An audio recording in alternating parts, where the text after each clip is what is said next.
Dios, te damos gracias por tu palabra. Gracias, Señor, porque en ella nos has dejado por escrito todo lo que necesitamos saber con respecto a nuestra vida, Señor, a lo que tenemos que hacer, Padre, aún las cosas que tenemos que evitar, Señor.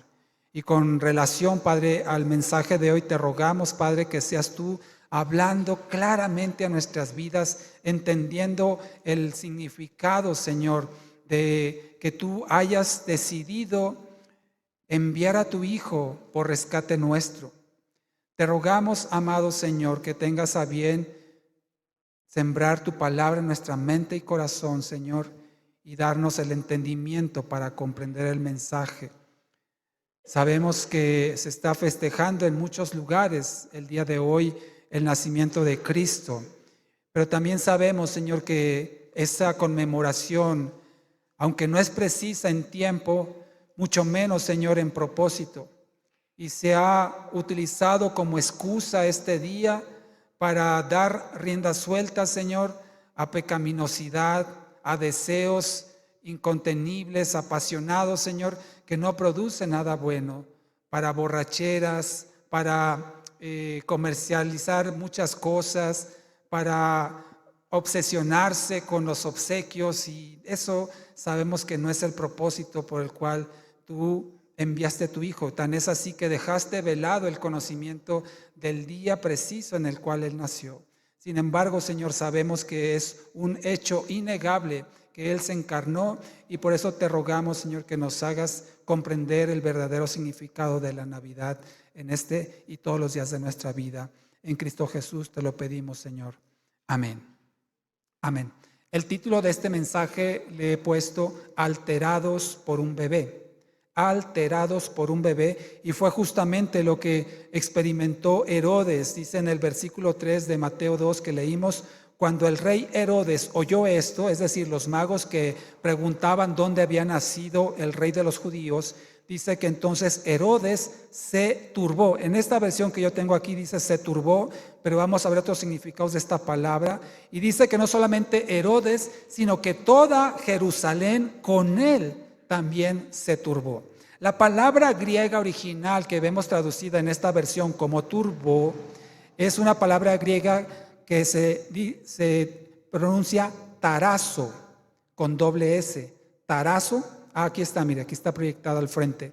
Tarazo es la palabra en el diccionario de Strong, en el griego, la 5015, esta palabra griega tarazo, y en algunas versiones como la mía lo traduce como turbar. Sin embargo, vemos aquí otro significado, significa también alterar, inquietar, preocupar, sobrecoger o perder la paz. Entonces, el rey Herodes y toda Jerusalén se alteraron, se inquietaron, se preocuparon. Dice, cuando alguien llegó y preguntó, ¿dónde está el rey de los judíos que ha nacido?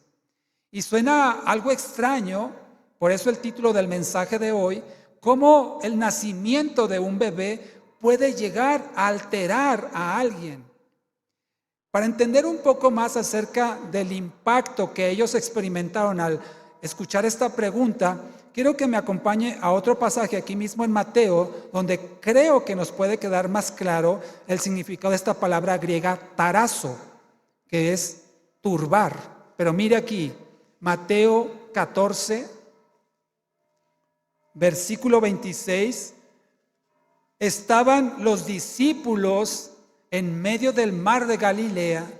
Dice que había en el versículo 24, mire, dice de Mateo 14, la barca ya quedaba a gran distancia de la tierra, azotada por las olas, porque el viento era contrario.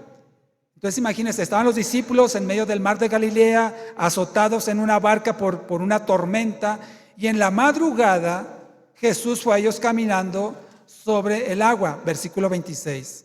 Pero cuando los discípulos lo vieron caminando sobre el mar, se turbaron, la misma palabra griega tarazo, diciendo, ¡un fantasma! Y gritaron de miedo. ¿Se imagina esa escena? Están en medio del mar, el mar está embravecido, es de madrugada, la barca se está moviendo de un lado para otro por la tormenta y de repente entre todas las sombras o las siluetas que hay ahí, ven a una persona caminando sobre el mar dirigiéndose hacia ellos. ¿Qué hubiera pensado un fantasma, por supuesto, ¿no? Alguien en la madrugada, en ese medio ambiente, por supuesto que iba a causar, como dice aquí, una turbación. En otras traducciones dice, quedaron aterrados. Otra versión dice, gritaron llenos de espanto. O dice en otras versiones, se asustaron mucho. Entonces podemos entender que estos discípulos, en ese contexto que les digo, era natural que se asustaran, se aterraran, se espantaran, gritaran, atemorizados. ¿Qué es esto? Bueno, esta misma palabra que expresa lo que sintieron los discípulos en ese contexto es la misma palabra que describe lo que sintió Herodes cuando estos sabios de Oriente preguntaron: ¿dónde está el rey de los judíos que ha nacido? Ese mismo espanto, ese mismo nivel de terror, de miedo, porque el rey de los judíos había nacido. Entonces resulta un poco extraño que el nacimiento de un bebé haya causado este nivel de miedo en el rey Herodes. El rey Herodes, no cualquiera. Y no solamente en el rey, sino en toda Jerusalén se espantaron ante esta pregunta. Así es que permítame darle un poco de contexto. ¿Cuál era la situación en ese momento y por qué la Biblia nos da a entender que Herodes se espantó y Jerusalén con él? Mire, Herodes era conocido también como Herodes el Grande. Herodes el Grande, y él era el rey puesto por los romanos sobre Judea. Entonces él dominaba toda esa región de Judea, algunos pueblos alrededor de Jerusalén. Él era el rey puesto por los romanos. Él se decía que era judío convertido. Sin embargo, por su forma de vida, nos damos cuenta que no era realmente un judío, no era piadoso, no era alguien religioso. Sin embargo, que él sabía sacar provecho del decirse judío y trataba de tener a la gente contenta, a pesar de que para lograrlo tenía que cobrar impuestos muy elevados. Los impuestos que cobraba el rey Herodes a nombre del Imperio Romano eran muy elevados y por supuesto que la gente no estaba contenta con él. Pero para contentarlos, este rey Herodes hacía regalos, regalaba cosas a la gente importante y hacía grandes construcciones. Una de las construcciones más importantes que él hizo fue justamente el templo de Herodes, aquel que Jesús dijo que pensaban que se refería a él cuando dijo que este templo se derribaría y lo reedificaría en 3 días. No, se estaba refiriendo a su cuerpo cuando los discípulos pensaron, pero ¿cómo dices eso si tardó más de 40 años en ser edificado? No, pero él dijo que no iba a quedar piedra sobre piedra. Ese templo majestuoso de Herodes lo construyó para tener contentos a los judíos. Cuando vemos la condición de Herodes y lo que sucedía en ese entonces, vemos mucho el reflejo de lo que hoy sucede en este día. Este rey perverso, maligno, trataba de tener contento a su pueblo, haciéndole mega construcciones, mega obras para ganarse su favor. Sin embargo, no era de la simpatía del pueblo judío Herodes. Él era cruel, era despiadado, al grado que para mantener su reino mandó a matar a varios de sus familiares, incluida su esposa. Él veía una competencia y los desaparecía. Tenía una especie de policía secreta en todo el reino y cuando ellos detectaban que alguien se quería levantar en contra de Herodes, lo mandaba a la cárcel o lo golpeaban o lo desaparecían.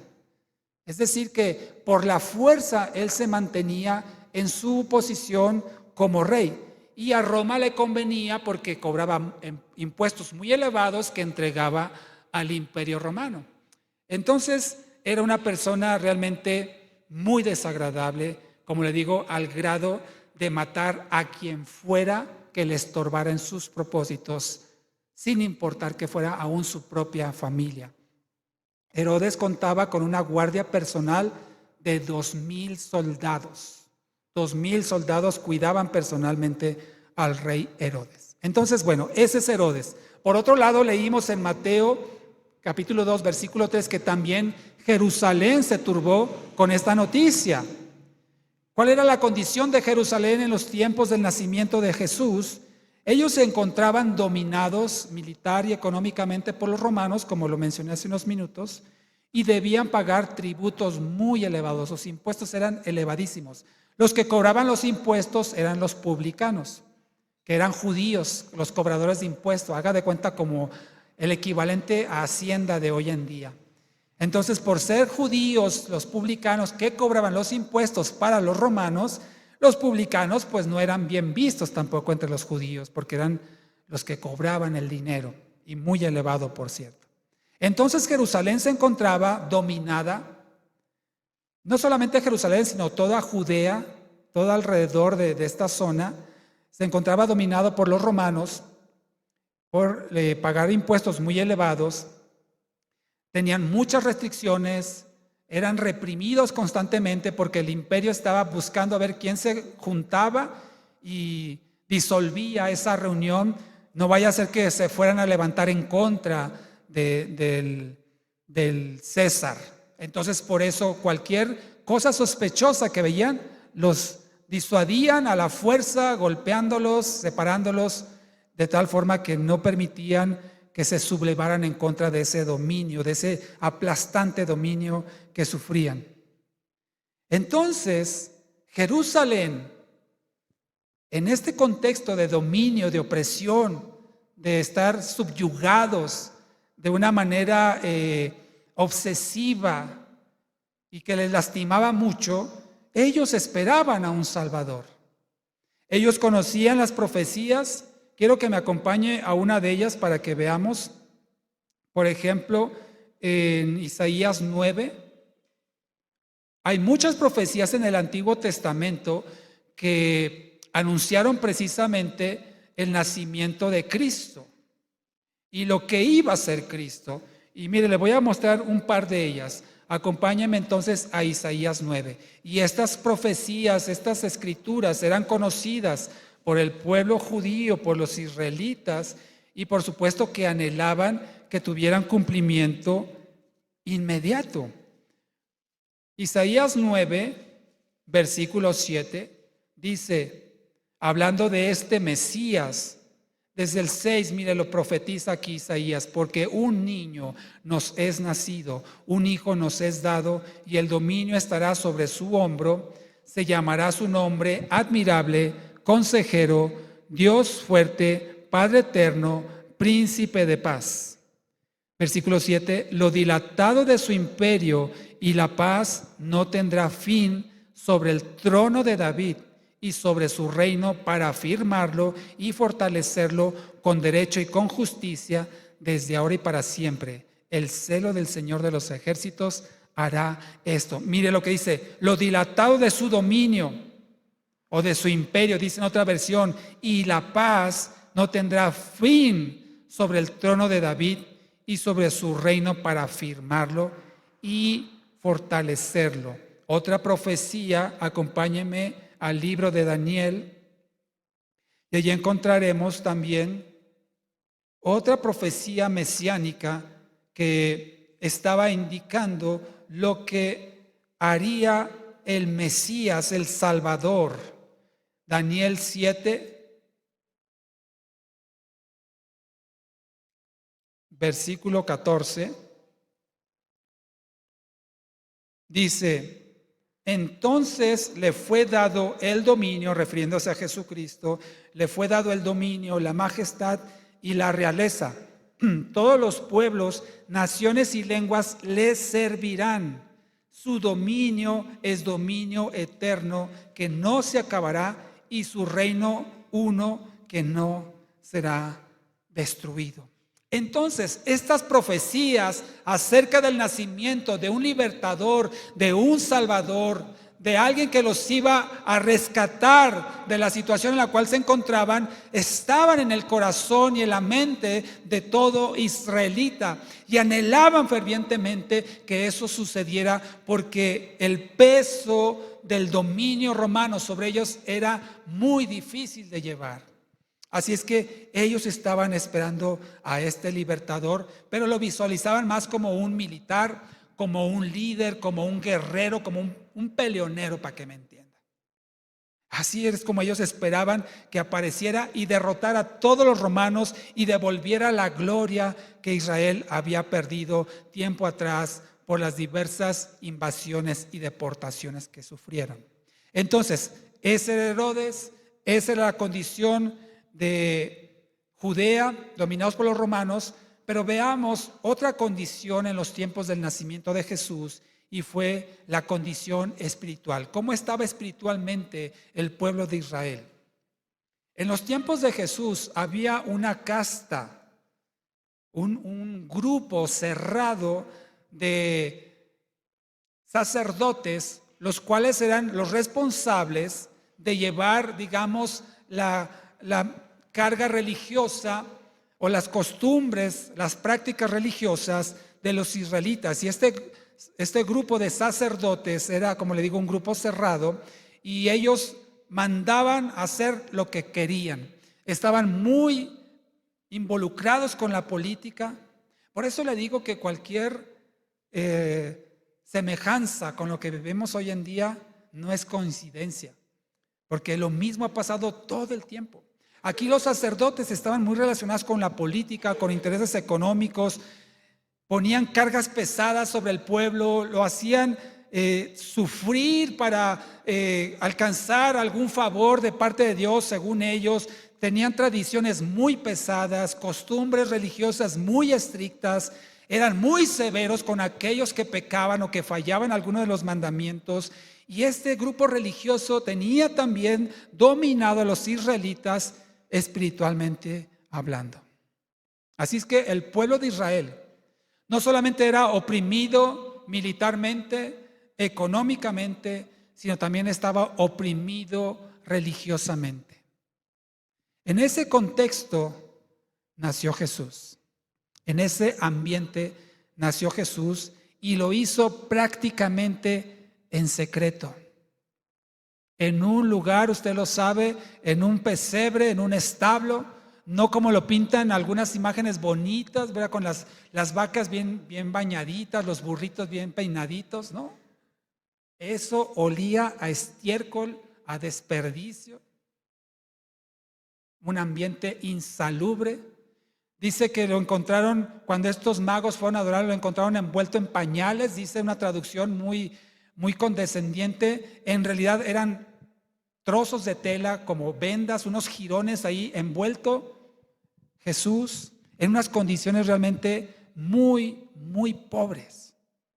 Y así apareció el Hijo de Dios en carne en esta tierra. Entonces, cuando se enteró Herodes y se enteró Jerusalén que el rey de los judíos, que estaba profetizado, había nacido, ellos tal vez entendieron una forma equivocada de cómo este Salvador, este Mesías, este libertador iba a actuar. Muy pocos entendieron que la labor de Jesucristo en su primera venida a la tierra no fue tanto en forma de guerra, de establecer un reino físico terrenal, de exterminar a los romanos, a todos los pueblos opositores a Israel, sino más bien lo que él trajo fue una libertad espiritual. Pero eso no lo entendieron ni los profetas, ni sus discípulos. Mire, le doy un ejemplo. Regresemos a Isaías 9, por favor.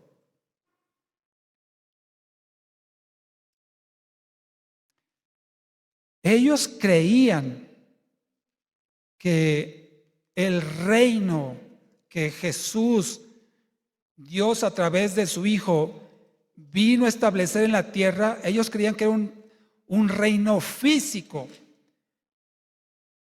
Isaías 9:7, el que acabamos de leer hace unos minutos, dice: lo dilatado de su imperio, o lo dilatado de su dominio, y la paz no tendrá fin sobre el trono de David y sobre su reino, para afirmarlo y fortalecerlo con derecho y con justicia, desde ahora y para siempre. El celo del Señor de los ejércitos, ahí ya nos habla de guerra, algo belicoso, hará esto.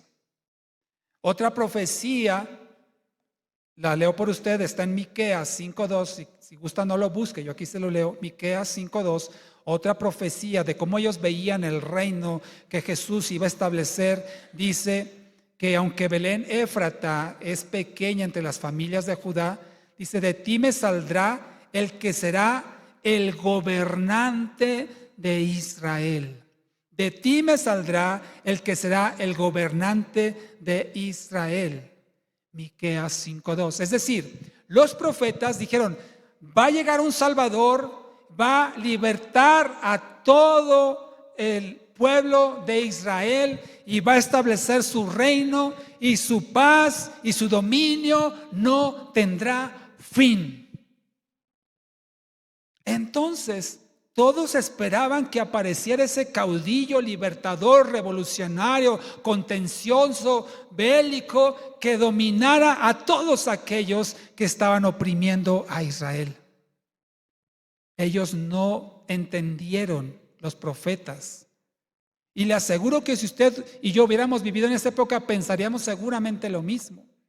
Ellos no entendieron, ni los profetas, ni los contemporáneos de Jesús, que el reino que Él vino a establecer no fue físico ni terrenal, al menos en su primera venida, sino que fue un reino ¿qué? Espiritual. Así es, vino a traer libertad espiritual, vino a traer paz espiritual, gozo, alegría, contentamiento, sanidad espiritual. En su segunda venida, que es lo que los profetas no vieron, ellos vieron solamente una sola cosa. Sin embargo, va a ser en dos tiempos. Ya vino Jesucristo, ya estableció su reino espiritual en la tierra, pero ese reino espiritual no ha sido consumado, porque todavía el enemigo está aquí presente haciendo daño, y en una segunda vuelta establecerá su reino, ahora sí físico, ahora sí terrenal. Y como leíamos en Isaías 9:7, lo dilatado de su imperio, su dominio y su paz no tendrá fin. Amén. Entonces esperaban: ya llegó el Salvador, ya llegó el libertador, ya llegó el que nos va a hacer libres de estos romanos que nos tienen aquí todos oprimidos. Así lo veía el pueblo. Fíjese, aún sus contemporáneos no entendieron esto.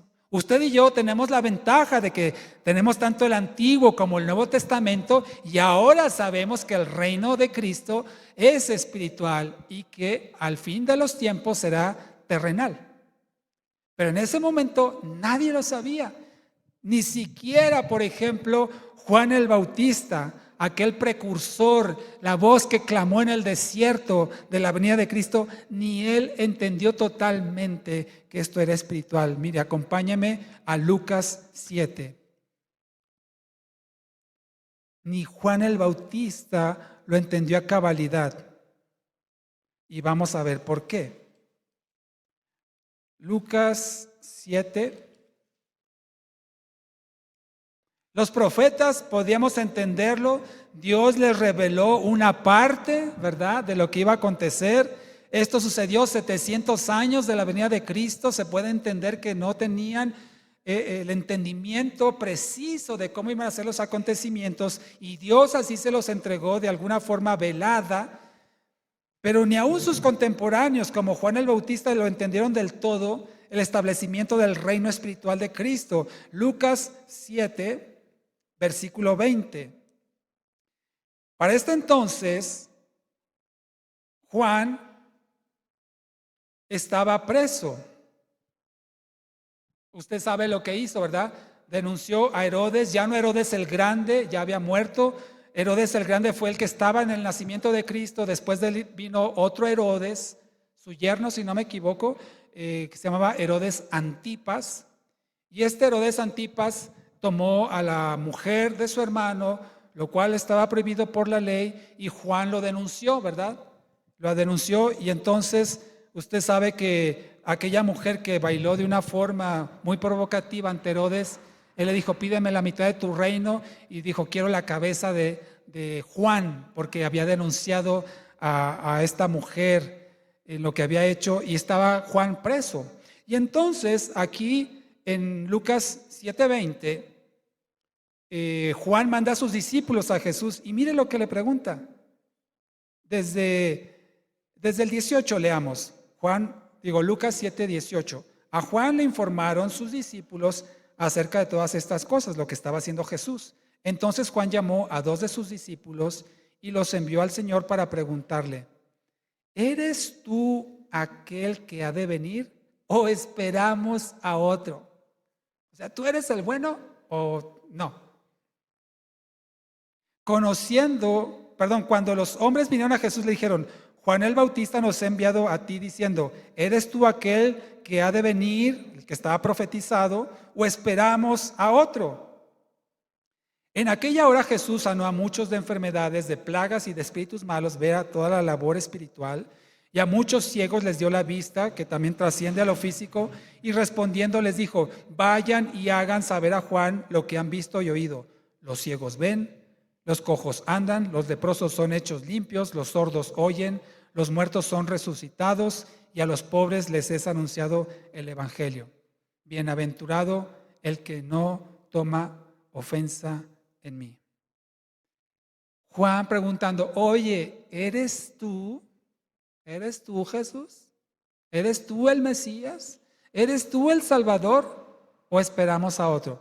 ¿Por qué podemos pensar que Juan llegó a dudar tal vez, o tenía esa incertidumbre si Jesús era el Salvador?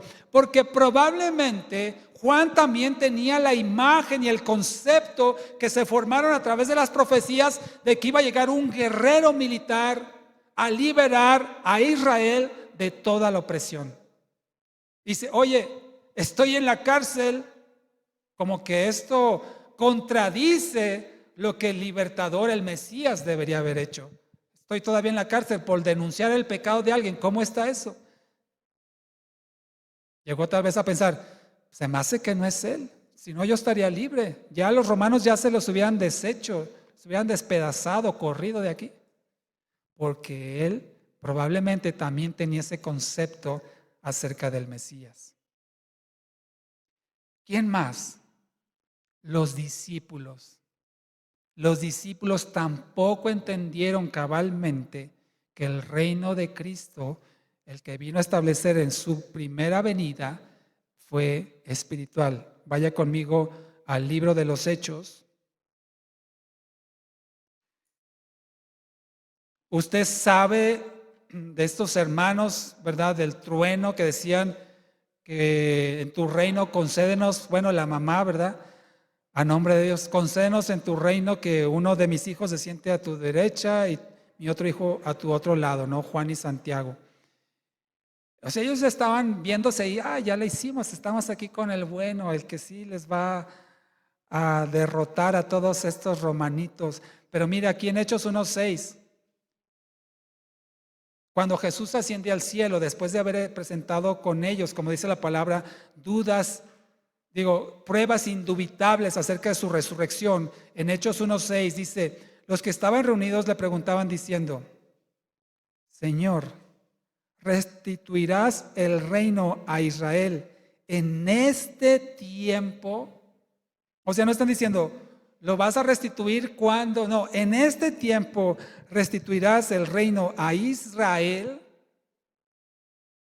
Y Jesús le respondió, versículo 7, a ustedes no les toca saber ni los tiempos ni las ocasiones que el Padre dispuso por su propia autoridad, pero recibirán poder cuando venga el Espíritu Santo sobre ustedes y me sean testigos en Jerusalén, en toda Judea, en Samaria y hasta lo último de la tierra. Después de decir esto, y mientras ellos le veían, él fue elevado, esta ascensión de Jesucristo al cielo en un cuerpo glorificado, y una nube, dice, lo recibió ocultándolo de sus ojos. Versículo 10. Y como ellos estaban fijando la vista en el cielo, imagínense aquello, que está Jesús con ellos hablando y empieza a elevarse y desaparecer en una nube, y ellos se quedaron viendo hacia el cielo. ¿Por qué cree que se quedaron viendo hacia el cielo? ¿Esperaban algo? Él les dijo, recibirán poder cuando venga el Espíritu Santo sobre ustedes y me serán testigos. Al grado estaban tan absortos viendo ese milagro, ese acontecimiento extraordinario de ver a Jesús ascender al cielo y ser tomado en una nube, que un ángel, dice la palabra del Señor, se paró a su lado en el versículo 11 y le dice, ¿por qué se quedan de pie mirando al cielo? Este Jesús, quien fue tomado de ustedes arriba al cielo, vendrá de la misma manera como le han visto ir al cielo. Es decir, ellos esperaban, seguramente fue a traer refuerzos, fue por sus decenas de millares de ángeles para venir y acabar con estos romanos incircuncisos. Probablemente ellos estaban esperando que Jesús regresara y estableciera su reino terrenal en ese momento. Es decir, que ni los profetas, probablemente ni Juan el Bautista, y al menos en un principio los discípulos no entendieron que el reino que estableció Jesús era espiritual y esperaban un reino terrenal que acabara con sus enemigos. Si lo entendemos así, entonces podemos comprender por qué Herodes se espantó. Si ellos entendían que iba a venir un libertador de Israel, entonces sabemos por qué Herodes tembló ante esa noticia. Porque, como ya le dije, él no aceptaba ningún opositor. No esperaba que nadie le llevara la contra. Y al que le daba la contra, lo acababa. No como aquí con argumentos, sino como allá con espada, con cárcel. Él, ante sus ojos, sintió tanto temor como aquellos discípulos cuando vieron a Jesús caminar sobre el agua, porque estaban anunciando a alguien que podía derrocarlo de su reino. Entonces creo que podemos entender por qué Herodes se asustó. Digo, ya llegó el libertador. ¿Dónde está? Averígüenme dónde nació para ir y adorarlo, ¿verdad? Dijo eso. Pero en realidad quería matarlo. Imagínense el grado de crueldad, de perversión en este hombre poderosísimo, con 2,000 soldados a su guardia personal, que quiso matar a un bebé recién nacido. Y no contento con esto, cuando fue burlado, usted lo sabe, cuando fue burlado, que los magos ya no regresaron a decirle dónde lo encontraron, entonces mandó a matar a todos los niños de la región de 2 años para abajo. Así de cruel.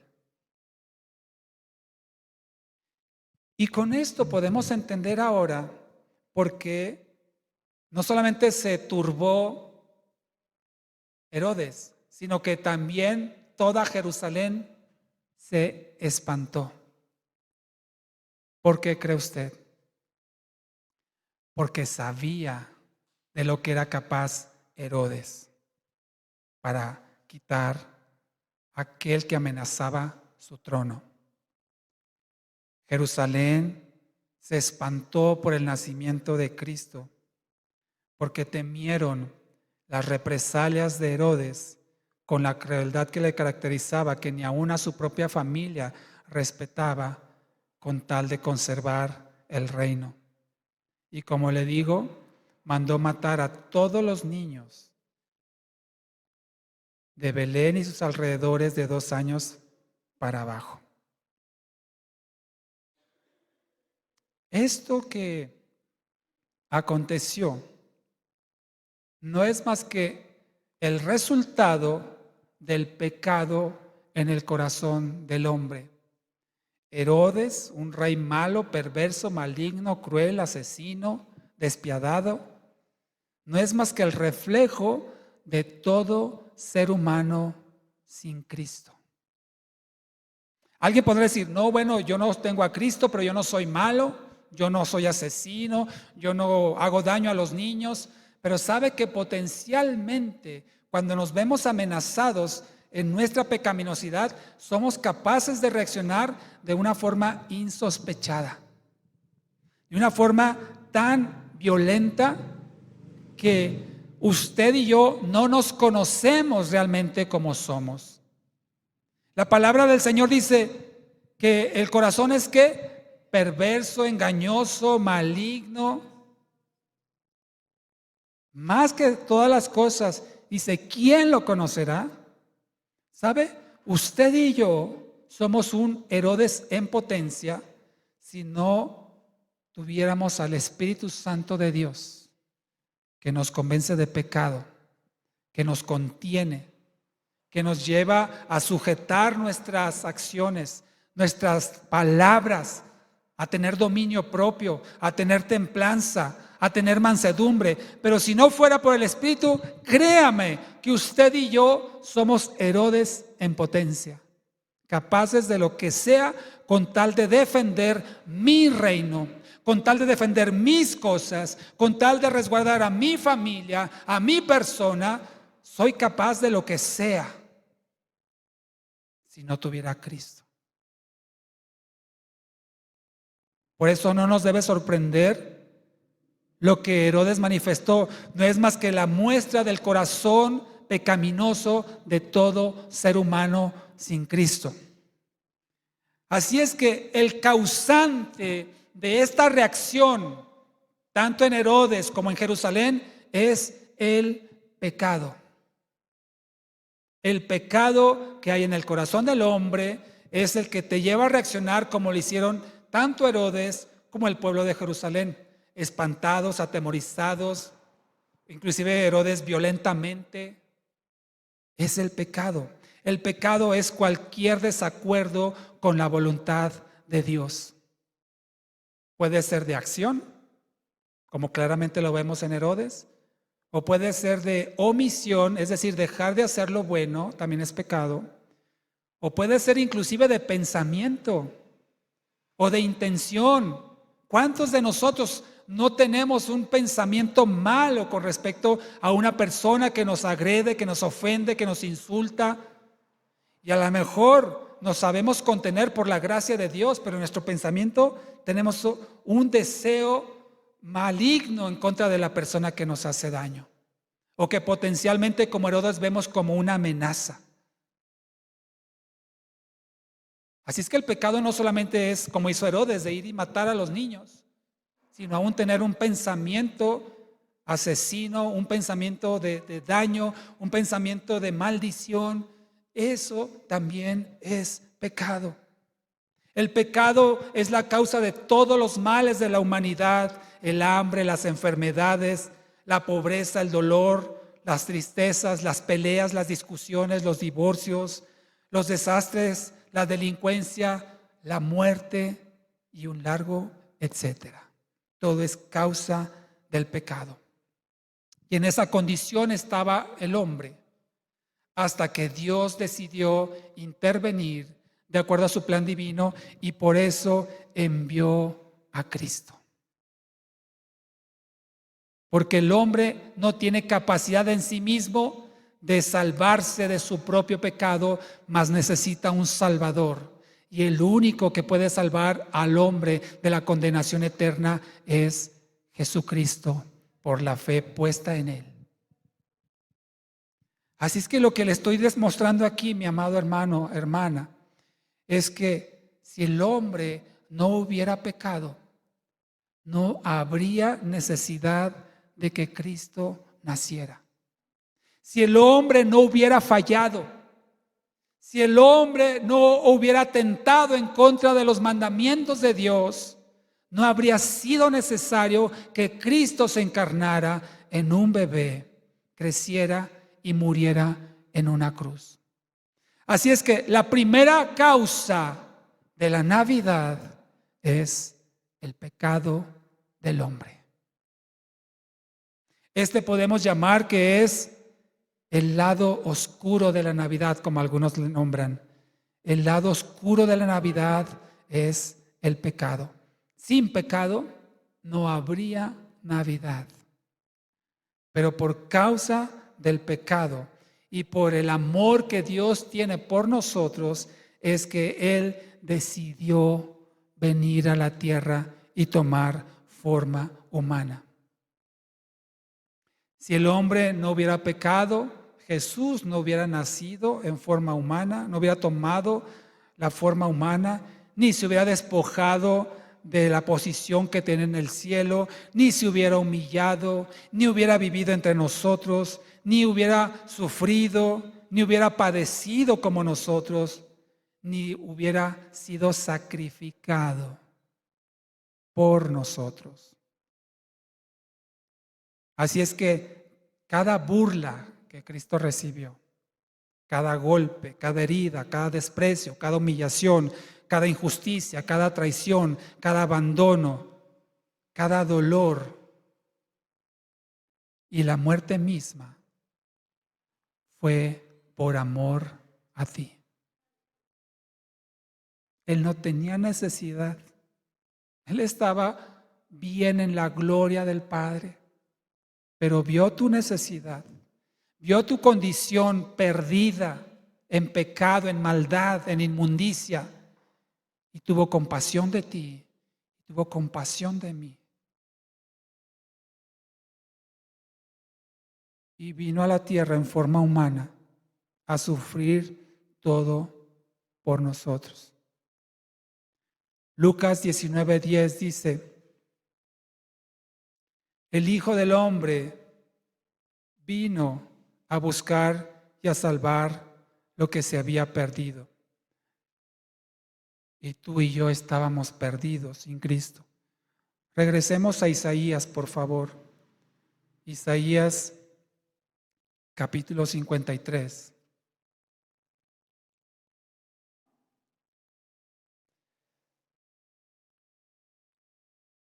Estoy por terminar, mis amados hermanos, y quiero que reflexionemos en la necesidad que el hombre tiene, por la cual Dios nos ha provisto de salvación. Isaías 53, versículo 4, aquí otra profecía acerca de Jesús, y aquí fue algo que los profetas y los sabios no entendían, porque Jesús, el Mesías, iba a ser un libertador, iba a dominar, su imperio no iba a tener fin. Y fíjense cómo lo describe aquí Isaías desde el versículo 3 en Isaías 53. Dice: fue despreciado y desechado por los hombres, varón de dolores, experimentado en el sufrimiento, y cómo escondimos de él el rostro, lo menospreciamos y no lo estimamos. Versículo 4, ciertamente Él llevó nuestras enfermedades, sufrió nuestros dolores, nosotros lo tuvimos por azotado, como herido por Dios y afligido.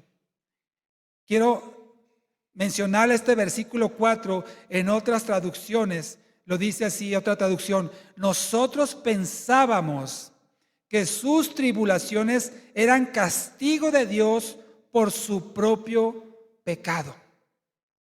Es decir, los profetas o quienes estudiaron la Escritura dijeron: este es pecador, y por eso Dios lo castiga con el sufrimiento, con el dolor, con el quebranto.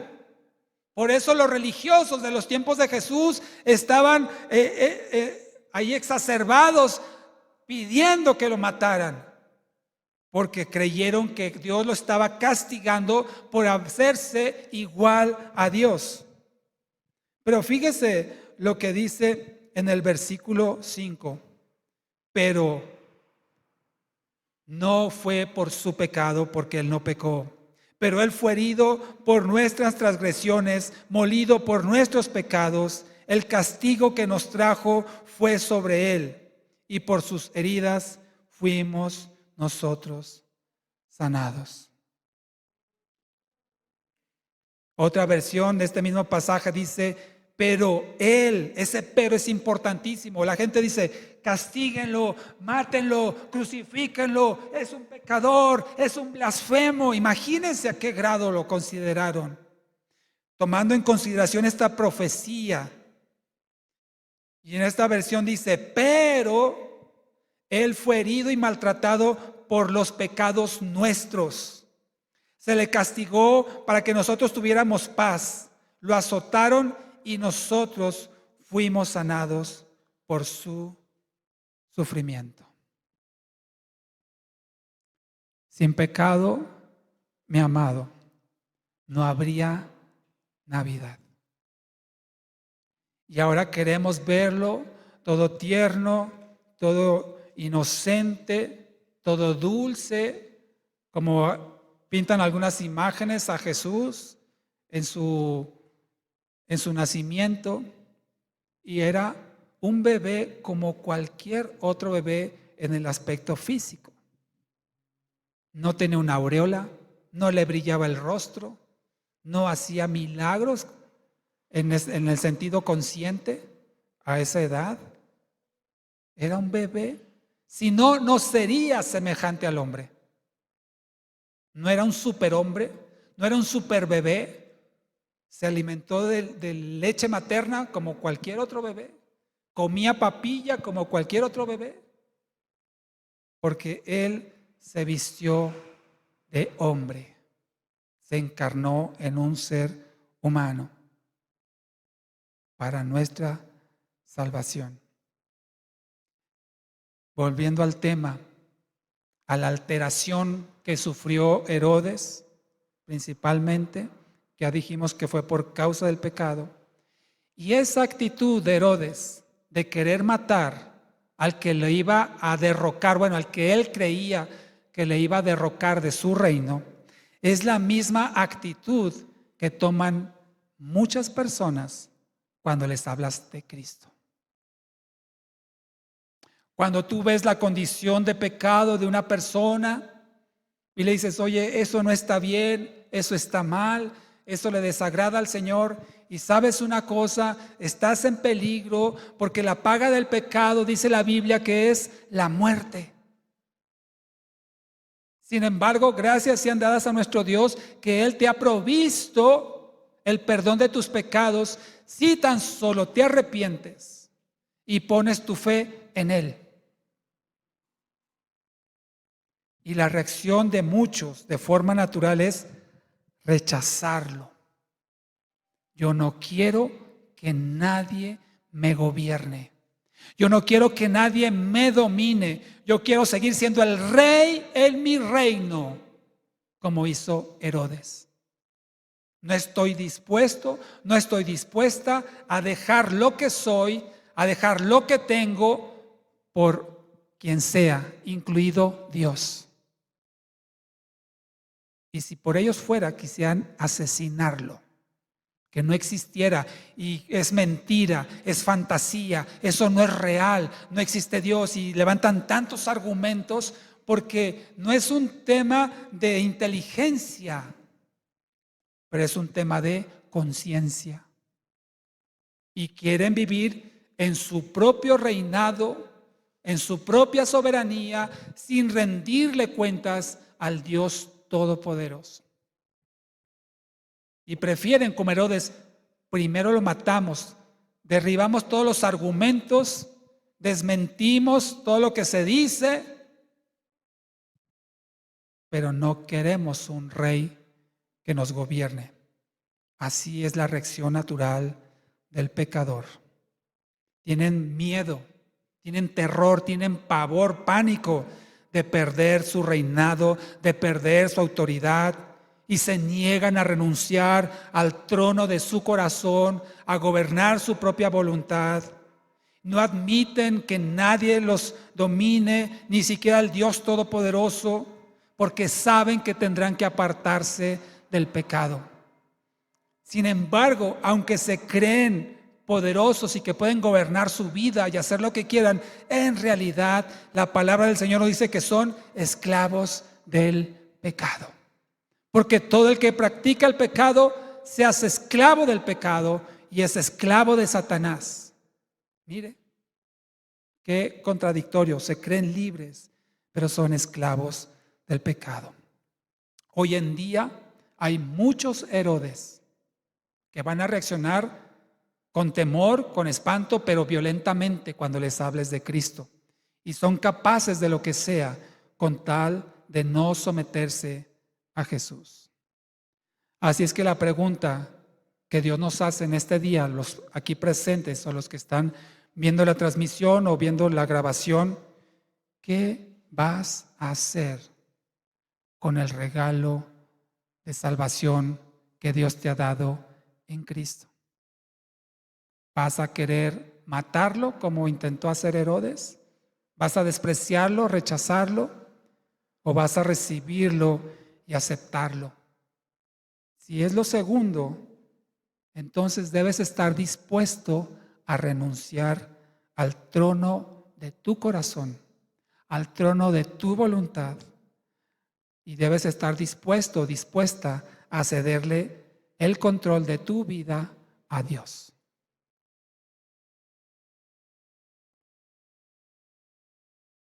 Pedirle que Él venga a tu corazón, que Él cambie tu vida, demostrar tu arrepentimiento de tus pecados y hacer la voluntad de Dios. Ese es el propósito de la Navidad. Que Cristo, más allá de lo que están haciendo, celebrando en este día, celebremos que Cristo vino a nuestra vida. Si estás en Cristo. Y si no, no esperes más. Arrepiéntete, entrégate a Jesús, deja que Él te gobierne y entonces disfrutarás de lo que decía Isaías, el dominio de su imperio, su poder y su paz no tendrán fin. Y disfrutarás entonces de la vida que Cristo te ha dado para gloria del Padre. Así es que no te resistas y entrégate a Dios ya. Cierra tus ojos y vamos a orar.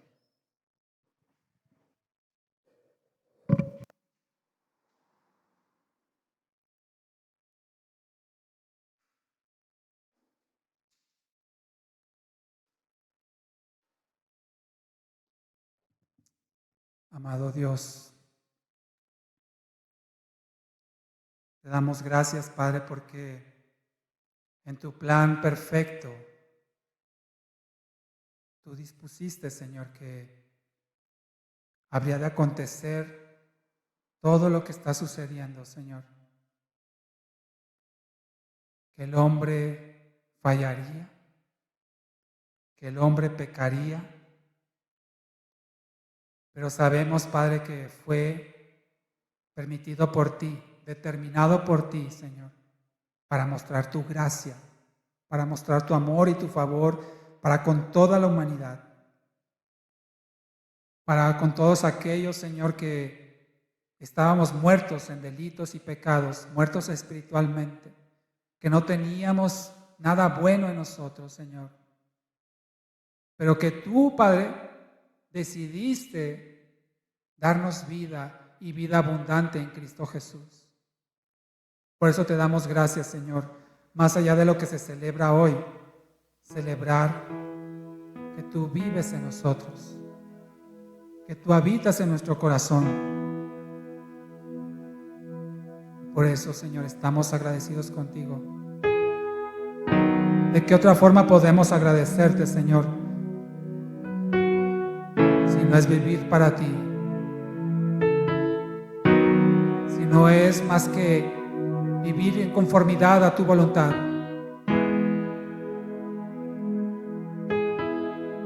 Tratar de llevar una vida que te agrade,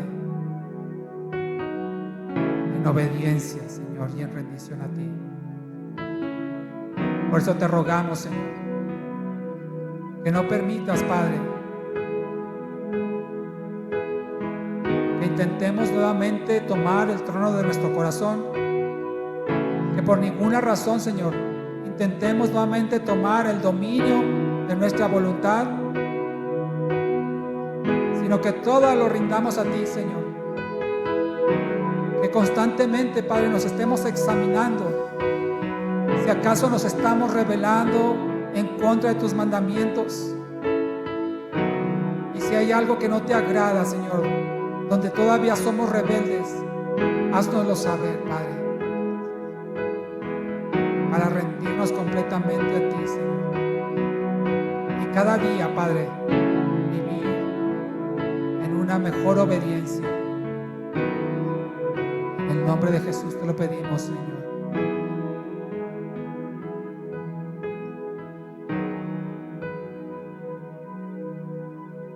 A pesar de mi infidelidad, tú eres fiel. A pesar de mi frialdad, tú eres tierno. Y a pesar de mi lejanía, tú te acercas a mí para amarme, oh dulce Jesús. A pesar de mi fidelidad, tú eres fiel.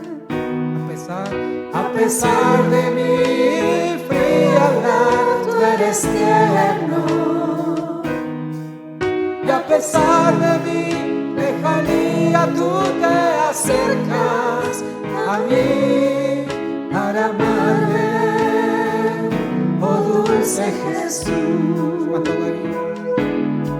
¿Cuánto daría por amarte como me amas a mí? Tu amor me quebranta al ver que eres así. ¿Cuánto daría por amarte como me amas a mí?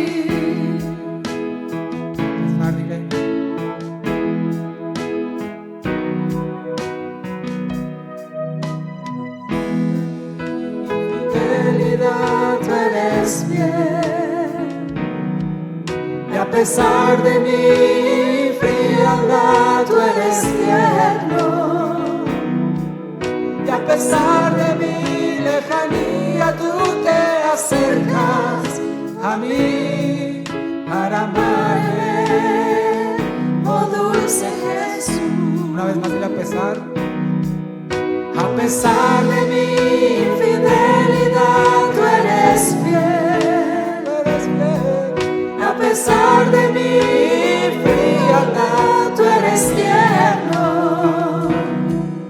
y a pesar de mi lejanía, tú te acercas a mí para amarme, oh dulce Jesús. ¿Cuánto daría? ¿Cuánto daría por amarte como me amas a mí? Tu amor me quebranta al ver que eres así. ¿Cuánto daría por amarte como me amas a mí? ¿Cuánto daría? ¿Cuánto daría por amarte como me amas a mí?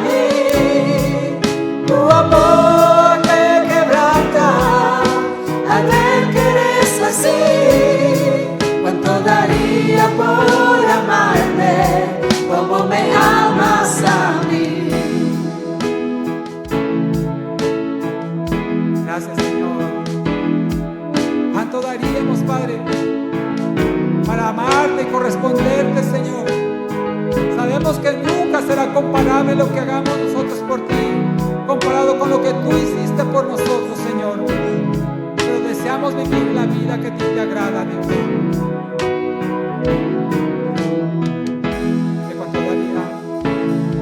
¿Cuánto daría por amarte como me amas a mí? Tu amor me quebranta al ver que eres así. ¿Cuánto daría por amarte como me amas a mí? ¿Cuánto daría por amarte como me amas a mí? Tu amor me quebranta al ver que eres así.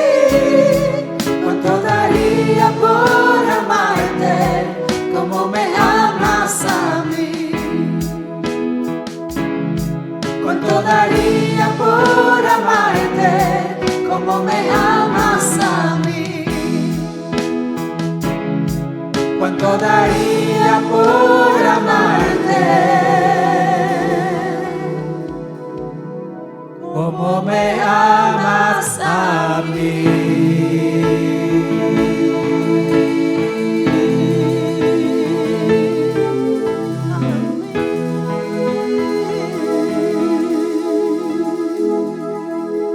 Dale un aplauso fuerte a aquel que te ama con amor eterno. Ya prolongado sobre ti su misericordia. A Él sea la gloria. Amén.